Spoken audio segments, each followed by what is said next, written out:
Hey guys, do you have a prepper's pantry? I truly believe that everyone should have one, and if you haven't started one yet, now is the time to start.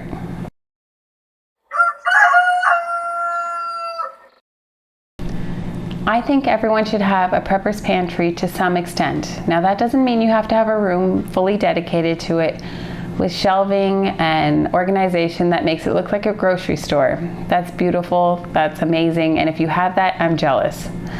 But the point behind a prepper's pantry is to have an extra supply of food for emergencies, to be prepared.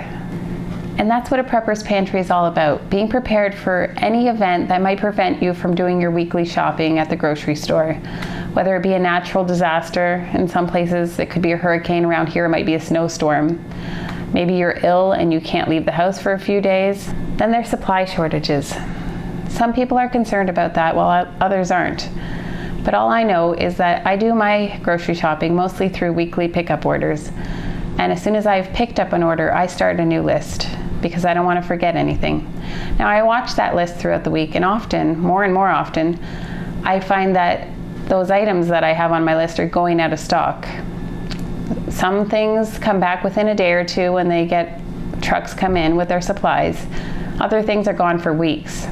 So I do believe supply shortages are a real thing to be considered. One thing we should all be able to agree on is that food prices and the prices of everything are going up, and they don't seem to be coming back down.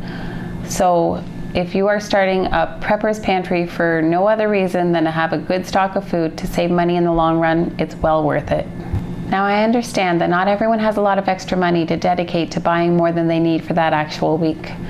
But I challenge you to start with whatever you can, because anything is better than nothing. So for the purpose of this challenge, I'm focusing on store-bought, shelf-stable items that you can add to your prepper's pantry for just $10 extra a week. If you don't have $10 extra, do 5, do 1, do something. Anything is better than nothing.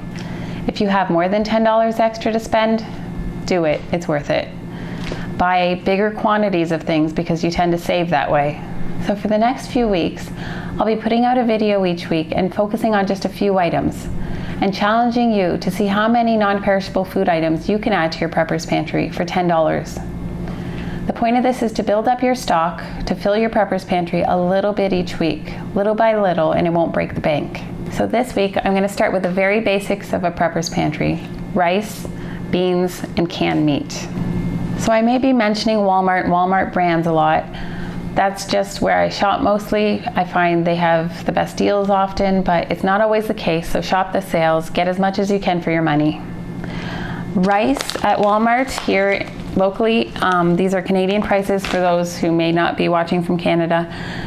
A 2 kilogram bag is $4.47. Now if you can go beyond that $10 amount, an 8 kilogram bag is $13.97. So you do get better deals when you buy larger quantities.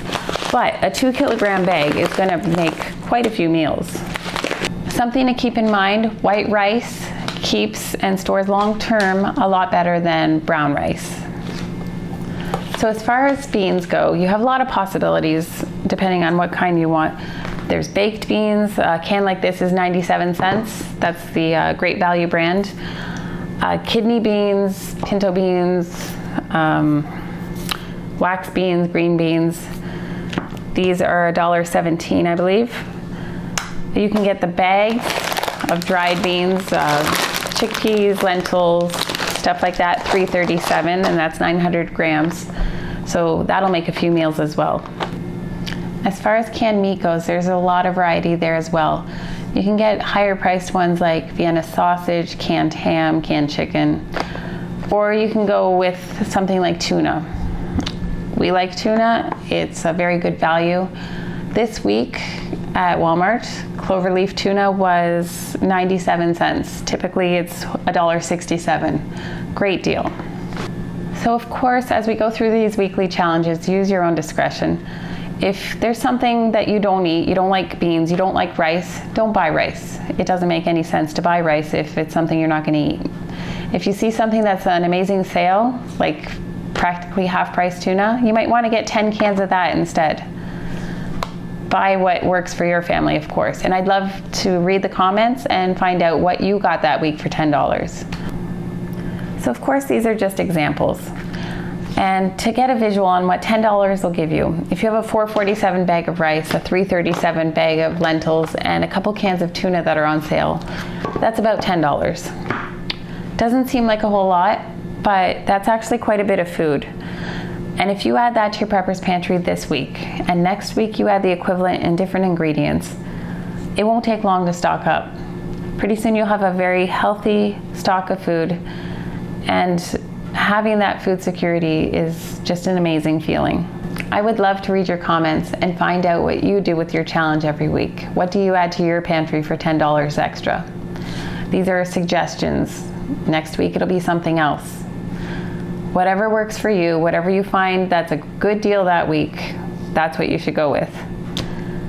So please do comment below. And if you enjoyed this video or you want to see the upcoming videos, please subscribe, like, share, invite your friends to join in.